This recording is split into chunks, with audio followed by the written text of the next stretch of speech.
요즘 사람들의 어휘력, 문해력 문제 1편에서는 과장된 문제의식에 대해서 알아봤으니 이번에는 최대한 침소봉대한 것들을 걷어내고 실제로 문제가 될 만한 것들에 대해서만 이야기를 해봅시다. 가령 요즘 학생들의 한자 교육 문제라든지 교과서를 이해하지 못하는 문제, 사어와 신조어, 국어의 변화 이야기와 문의가 마주한 재앙을 말이죠. 그럼 한자부터 바로 출발해보죠. 요즘 학생들에게 한자 교육은 필수 교육 과정이 아닙니다. 학교 재량에 따라서 선택이 가능하죠. 한자 의무교육이 중단된 지 20년이고 저 역시도 한자 의무교육 세대가 아닙니다. 중학교 때까지 한자 수업을 듣긴 했지만요. 그래서 조선일보에서는 이런 문제의식을 가져왔습니다. 국어사전의 명사들이 80%가 한자어이고 순우리말은 거의 없는 수준인데 한자 교육을 제대로 시키지 않으면 우리 학생들의 언어 수준이 떨어질 것이다. 과연 사실일까요? 먼저 한자 교육이 어휘력과 문해력에 끼치는 긍정적인 영향에 대해서 이야기해보시죠. 한자, 동아시아 문화권에서는 서양의 라틴어와 같은 역할을 하고 있습니다. 라틴어에서 분화한 로망스어군, 스페인어, 프랑스어, 이탈리아어 등등 이런 나라에서는 라틴어에서 사용된 단어들을 대거 사용하고 있을 뿐만 아니라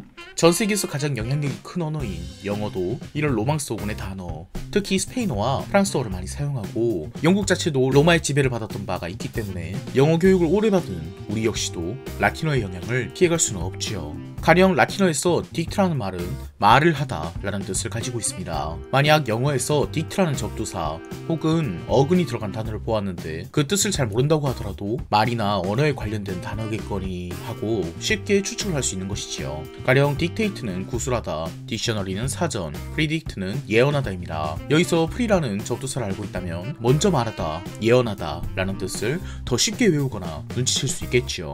한자는 이렇게 어근, 접두사, 접미사로 어떤 단어를 파악하는데 큰 도움을 줍니다. 동아시아 문화권의 라틴어라고 볼 수 있죠. 사회라는 말에서 사와 회는 모두 모이다 라는 뜻을 가진 한자어입니다. 그러므로 사회는 어쨌든 간에 뭐가 모인 거겠죠. 한국은 한자 문화권으로 오래 살아왔고 심지어 수를 세는 말인 숫자조차 수우리말보다 한자어가 더 가까우니 그 중요성은 라틴어보다 더 높을지도 모릅니다. 하지만 우리나라 말의 대부분이 한자 유래라고 그 한자를 어떻게 쓰는지 알아야 할까요? 저는 엄청나게 어휘력이 좋은 편은 아닙니다. 인터넷 어휘력 테스트긴 하지만 이 급간으로 보면 2등급 원절이죠. 엄청난 수준은 아니어도 높은 편이긴 하네요. 하지만 저는 한자를 단 한 번도 공부해본 적이 없어요. 한 5, 6살쯤에 남들 다 하니까 한자 8급 정도는 시험을 보러 간 적이 있는데 8급 시험에서 떨어지는 쾌거를 누린 적은 있습니다. 그 이후로 저는 한자에 대한 관심을 아예 끊었어요. 중학교 때 한문 수업이 있긴 했다고 말씀드렸지만 저는 학교 수업을 듣는 착한 어린이가 아니었고 한자 숙제는 전부 해가지 않았기 때문에 한자에 대한 이해도는 정말로 중학생보다도 떨어질 겁니다. 그럼에도 불구하고 한자를 배울 필요를 느낀 적은 없어요. 왜냐면 한국어의 어원 대부분이 한자에서 왔다고 해도 그 글자가 어떻게 생긴지는 아무 상관이 없기 때문입니다. 가령 폐허라는 단어는 모두 한자에서 온 말이에요. 저는 여기서 폐가 무슨 글자인지 잘 모릅니다. 다만 어떤 느낌인지는 쉽게 알 수가 있어요. 개같이 멸망한 거겠죠. 뭔지는 몰라도. 왜냐면 폐라는 어근을 공유하는 글자들이 수없이 많기 때문에 쉽게 알 수가 있었어요. 폐가, 존폐, 폐수, 철폐 등등 폐가 들어가는 단어는 대부분 망한 겁니다. 혹은 다 써서 사라진 것이라든지 그 단어가 한자에서 왔든 아니든 별로 상관이 없어요. 예시를 든 존폐에서 폐가 망한 것이라면 존은 아마 존재의 존자일 것입니다.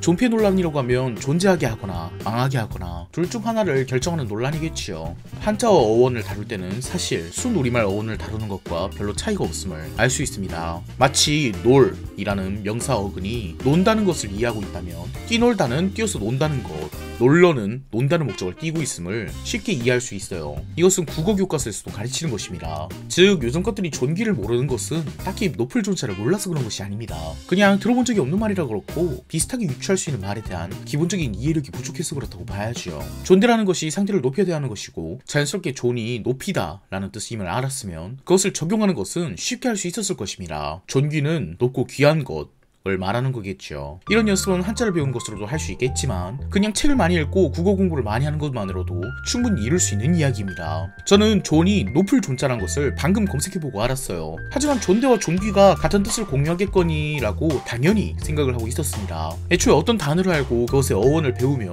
그 단어를 더 잘 이해하는 것은 가능하지만 반대로 어원만 배워서 어떤 단어를 유추하는 것은 몹시 어려운 일입니다. 방금 든 예시인 라틴어 예시를 들어볼게요. 프리딕트에서 프리는 먼저라는 뜻을 가지고 딕트라는 것은 말이나 언어를 뜻함을 우리는 알고 있어요.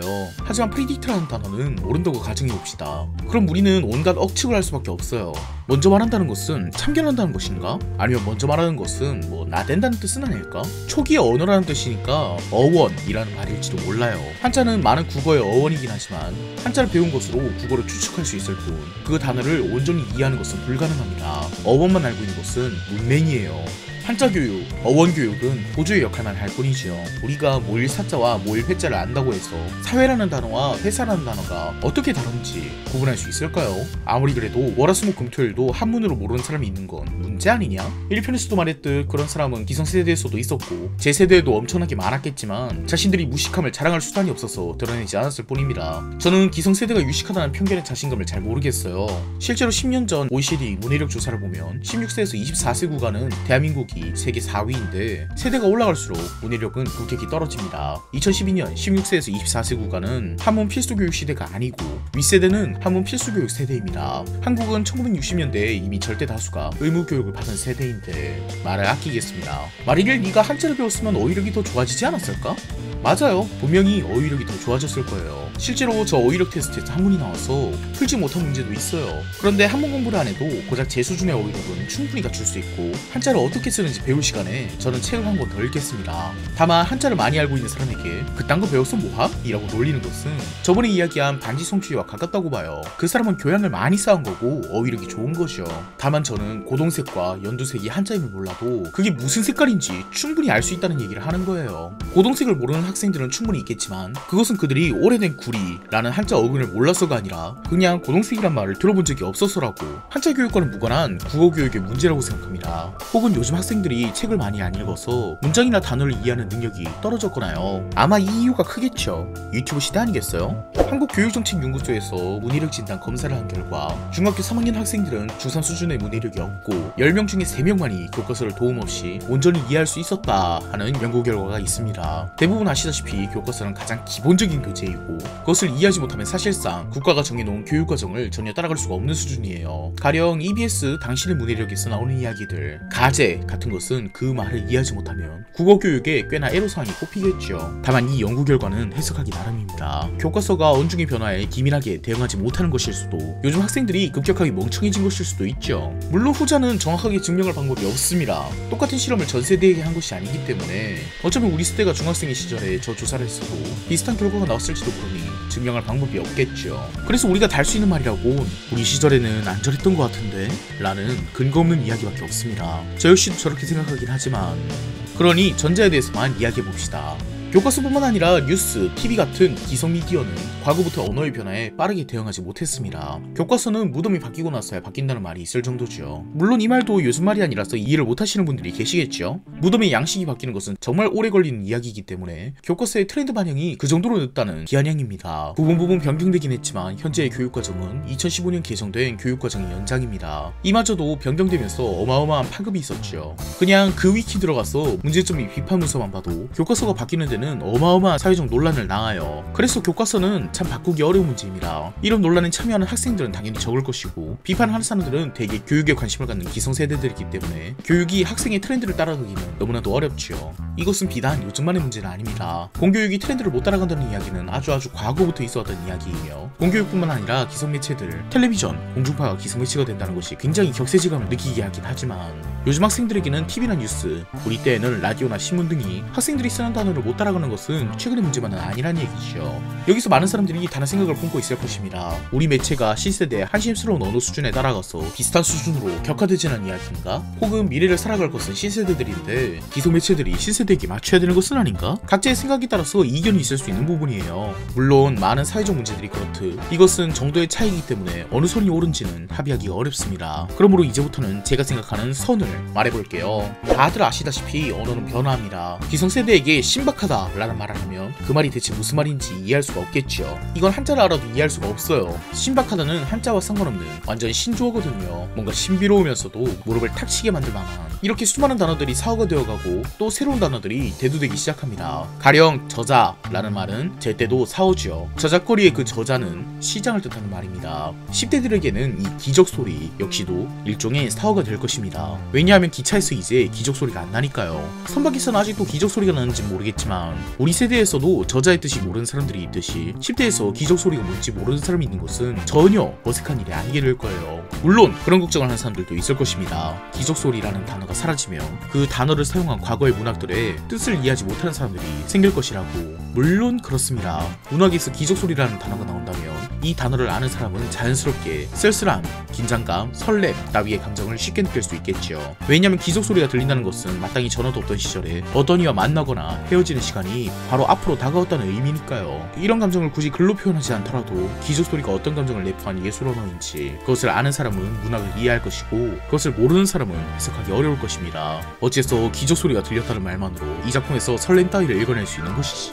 이런 사람들은 작품의 평론이나 리뷰를 읽어야만 작품에 그 감정이 녹아있음을 이해할 수 있겠지요. 단어가 사라지면 그 단어에 딸린 수많은 감정이 없어집니다. 호다마 마리아 문화지성 리뷰에서도 말했듯 우리는 감정에 알맞은 언어를 붙일 뿐만 아니라 역으로 언어 때문에 감정이 생겨나는 것일지도 모릅니다. 누군가는 항상 분노만 합니다. 분노라는 말밖에 모르기 때문이죠. 그 사람에게 흥분이라는 단어를 가르쳐준다면 그 사람은 이제 두 가지 감정을 느낄지도 모릅니다. 사실은 원래 여러 감정을 느끼고 있었는데 그 사람이 분노라는 이름밖에 못 붙인 걸까요? 아니면 우리는 언어로 새로운 감정을 가르쳐준 것일까요? 어떤 단어가 사고가 되는 것은 예술의 재앙이 될지도 모르는 일입니다. 그 안에 담겨서 전해 내려온 오랜 예술 속 감정들이 몽땅 사라져서 잊혀져 버리는 것이니까요. 우리가 고전 시가의 관용어나 표현을 발굴해내지 못해 정확한 감정을 유추할 수 없게 되듯이 그는 역사에서 기적 소리를 들었다에 내포된 수많은 색깔의 감정들이 사라지게 될 것입니다. 하지만 기적 소리 정도는 저는 괜찮다고 생각해요. 왜냐하면 10대들에게 기차 소리란 것이 그 단어를 충분히 대체할 수 있기 때문입니다. 즉 기적 소리라는 단어는 사후가 되었지만 새로운 단어로 능히 대체할 수 있는 단어일 거예요. 기적 소리는 증기기관차가 다니던 시대, 즉 과거의 시점을 의미하기 때문에 그 쓸쓸함이 배가 될 뿐